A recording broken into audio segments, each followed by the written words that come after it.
this again. We've done it the last couple of years. Lissa and I are talking about some of our favorite books for the fall season as we get into closer to the Christmas holiday, and we're already in the Hanukkah holiday. Mark and I often like a lot of the same books, which makes me feel like I have very good taste. Me too. But he's going to do mostly fiction, although I have a couple of works of fiction that I want to talk about. But I want to start with nonfiction. Probably my favorite book of the year, one that I think is one of the most important books of the year, is Good and Mad by Rebecca Traitor, which it's her third book. She's a young feminist journalist.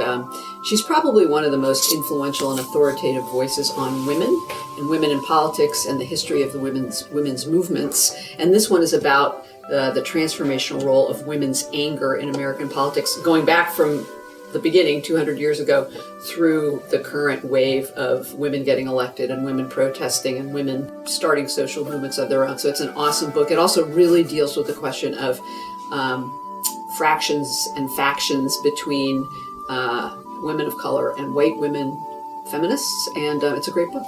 Wow. You know, we read all year, and then we get to the end of the year, and we have to try to remember everything we read throughout the beginning.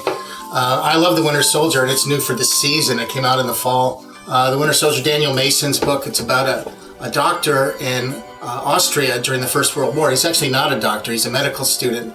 But because of the war, all the medical students are pressed into service, and they're anxious to be able to get their hands on real-life cases. And so because he's honor-bound, he's from a military family, he goes into service at a field hospital deep in the Carpathian Mountains in Europe. And while he's there, he learns everything about life, about medicine, and mostly he learns it from this very small nun, or she seems to be a nun, who is the nurse at the hospital. And she teaches him everything from how to close a wound, how to wash a wound, how to deal with shell shock, which hadn't even been diagnosed yet, but it's rife throughout here because of the first time there were like really concussion weapons. But they get separated, and as you know, because we've read books like this, you're waiting for the reunion, but it doesn't end the way you think it might be, and that's part of the charm of the book. It's really a beautifully told story that's not predictable in any way.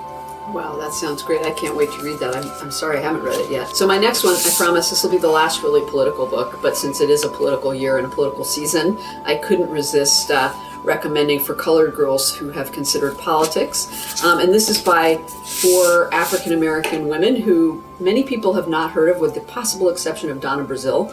But Yolanda Caraway, Leah Daughtry, and Mignon Moore, all of whom have been involved in Democratic politics really since 1984, and they've had incredibly important roles in the Democratic Party and in almost every presidential campaign and in the Democratic administration since then, and yet they're not that known. Each of them is worth a biography of her own, honestly. Their lives are so interesting, their backgrounds, how they ended up where they did, and this is a fun, entertaining, but serious book too, and it really is an untold slice of history, and I really hope anybody who's interested in politics will read it. Terrific book, and it deserves a lot of good attention. Another book I absolutely love this year was The Mars Room by Rachel Kushner. I love that too. Yeah, she's terrific. It tells a story about several people, but mostly it's about a woman who's a prisoner in a state prison in California.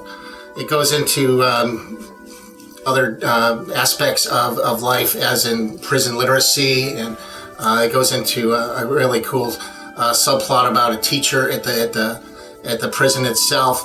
But she really gets down to the nitty-gritty and the details, and you really feel like you're there. Parts of it are horrific, parts of it are funny. Rachel Kushner is awesome. Her previous 2 books both won National Book Awards, or one was nominated, one won, and she's very deserving.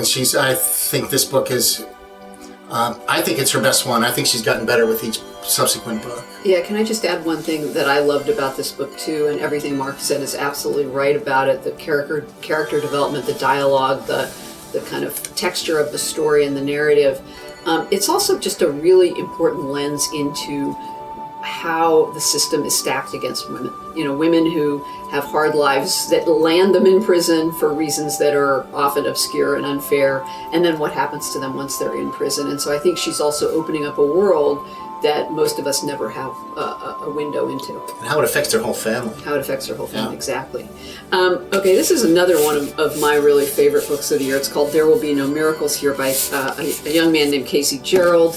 I would say it's sort of a combination of memoir and manifesto. It's the story of this author, Casey Gerald, who grew up mostly in Texas in an evangelical African-American family. His father had been a big football star at Ohio State, but for reasons he goes into, ends up in prison. The mother has a mental illness and can't really care for her kids, so he and his sister are essentially raising themselves. He also discovers that he is gay, and while he's growing up, but he's also a football star. Anyway, all of these things come to bear on him, keeping lots of secrets as he's growing up, and he ends up, for reasons that he explains in the book, getting recruited to play football at Yale, which he's basically never heard of, and he goes there and he excels, but he's got all these secrets and family tensions in his background. And it's a fascinating story. The way it's written is completely original. I read this book and I thought, I have never read a voice like this. And it's edgy, it's fresh, it's honest, it's, as I said, it's sort of manifesto-like in places, it's touching in places, and it's very powerful, and really a different kind of memoir and well worth reading. Another one of my favorite books for this season was Washington Black by S.E. Edigan. Washington Black tells the story of this kid, George Washington Black, who was a slave on a plantation in the Caribbean, and it's awful, obviously being treated awfully. But when the slave owner's brother comes to visit, he's a scientist, and he immediately becomes friends with the kid, the slave kid. One reason is because he's the perfect size for him to ballast the balloon that he's working on. And so finally they escape in the balloon, and the adventure that follows is just feels like a contemporary updating of an old-fashioned adventure story. They're off to the United States, and they of course, they're freeing. He's a fugitive slave, even though he's there, visiting from another place entirely. So it's really their adventure. They end up in the Arctic. He ends up, George Washington Black. He ends up falling in love, and it's just a really cool story. Like I said, it's a really contemporary story in the guise of an old-fashioned adventure story. It's really terrific. And I think so many people on our staff have loved that book. I mean, as soon as people started reading it, was sort of the buzz of the store. We were all excited, and we were all telling each other how excited we were. But the next one I'm going to recommend is one of my favorite spy authors, Ben McIntyre. It's in nonfiction. He writes about various spy escapades. Some of you may have read his Kim Philby book, A Spy Among Friends, which was one of my favorite books a few years ago. And now he's come out with one called The Spy and the Traitor. And this is about a Russian KGB agent named Oleg Gordievsky, who becomes the highest ranking recruit for MI5 in London. And he's the KGB station chief in London who ends up turning and working for MI5. It is an amazing story, and as you know, Mark, Ben McIntyre is the master storyteller. It's like a thriller from start to finish, with a lot of very interesting historical context that's educating and illuminating about that time period and about spycraft and everything else. It's a great read for everybody will love this book. It's a great segue for this book too. Kate Atkinson's book Transcription is also a British spy story. It mostly follows the exploits of a young woman who's plucked from her job at the BBC to work for British intelligence, and her job is to transcribe conversations. They're spying on Nazi sympathizers in England, and she gets drawn into this big web of conspiracy. I thought what was cool about it is you'll read World War II books or other espionage books that have grander schemes and louder plots, but this is her war. This is the way she experienced the war, and so it's a very personal story for her. And it also reveals that there's things that happen afterwards. That even though these spy stories happen during the war and then in the tension of war, that the implications really survive the war, and danger still stays. And the secrets that these people carry with them forever as part of that story can be really dangerous. Yeah, exactly. That's a great book too. Also, just switching to a completely different subject again for the holidays. Great gift book, great read, fun, entertaining. Big Game, The NFL in Dangerous Times by Mark Leibovich. Many of you know that Mark is one of the great political profilers for the New York Times. He writes for the New York Times Magazine. He's done classic profiles of political figures. He's also a big sports fan, and he grew up as a Patriots fan. And his dream kind of came true that he was finally granted an interview, a meeting with Tom Brady, the quarterback for the Patriots. So he took advantage of that and then realized there was this larger story there. So he writes mostly about Brady and the Patriots. So Patriots haters may not want to gravitate to this book, but fear not, it's really about much more than that. It really is about the NFL and a lot of the challenges confronting that league and how they are or are not responding. And in the hands of a guy like Mark Leibovich, it's just a great, wonderful read. Wow. Ohio is a debut novel by a young author named Stephen Markley, and it's amazing for a debut novelist to pull off a story that works as well as this one does. It centers on a small town in Ohio and graduates of a certain high school class, several of whom have gone to war, one of whom dies during the war, another is injured in the war, another comes back just severely messed up. And everything that converges on one night, and well, the whole book is their backstory, but it all kind of converges on one fateful evening when they're all coming back to this town for different reasons. And it's extremely timely because it's dealing with opioid epidemic, it's dealing with the war in Iraq, it's dealing with the state of soldiers coming back to their small towns. So it deals with just a lot of really big issues, but it's not an issue book. It's really a character-driven book. It's a cool story set in a small town, and but all those historical, all those timely contemporary references really make the book resonate.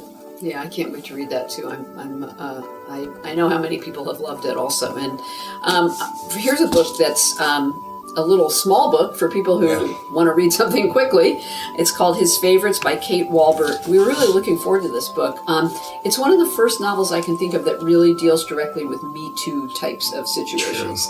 And it is the story of a young woman who has a secret that has compromised her in a way, and she goes off to a boarding school and then becomes involved in a relationship that would now be classified as a Me Too kind of relationship. And it's sort of the ramifications of that and how that happens. And it's just extremely well done and small but powerful book. I loved it too. I love Kate Walbert. I love everything she's done.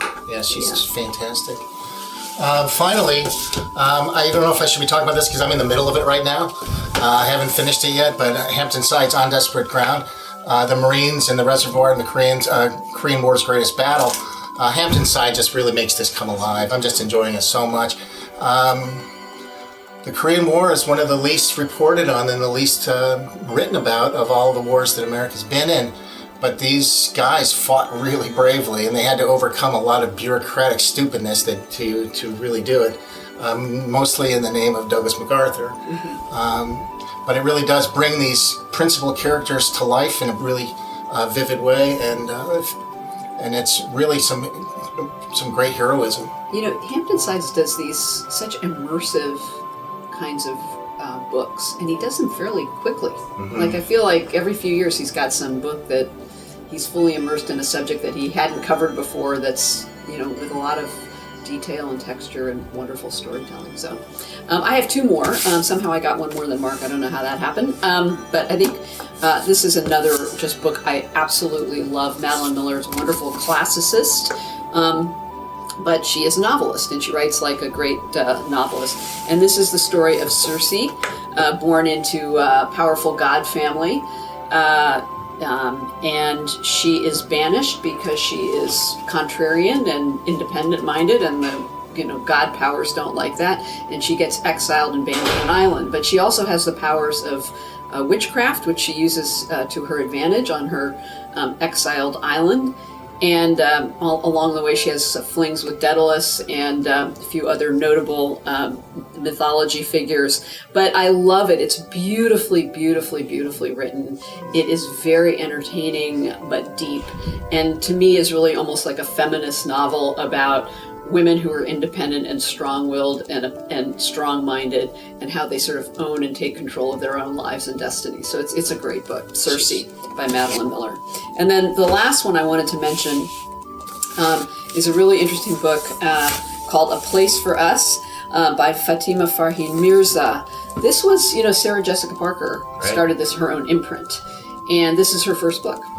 And she was very outspoken about it, sort of trying to sell it and get booksellers interested in it. And I think everybody thought, oh, that's interesting, it sounds good, but you're always a little dubious, right? It's the author's first book too. An author's first book, right? Debut novel. It's the story of a Muslim American family with 3 kids. The novel starts at the wedding of the oldest daughter, and it is the story looking back about the collision of values and forces at work between the different generations of this family, and also, of course, the East-West conflict.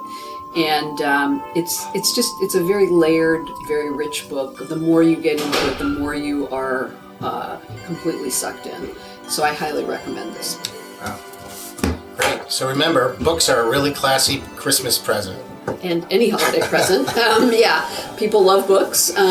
We have way more than these. We could have gone on for hours talking about our favorites. I mean, Mark and I, he's read way more than I have, but, dozens and dozens of books each year that we really love, and we have a hard time getting it down to these. You can also find in our holiday newsletter and on our holiday display table way more than these that are all worthy of attention and readership. I think we say it every year, but this was a really good year for books. Great year. Yeah. Great year. Thank you, guys.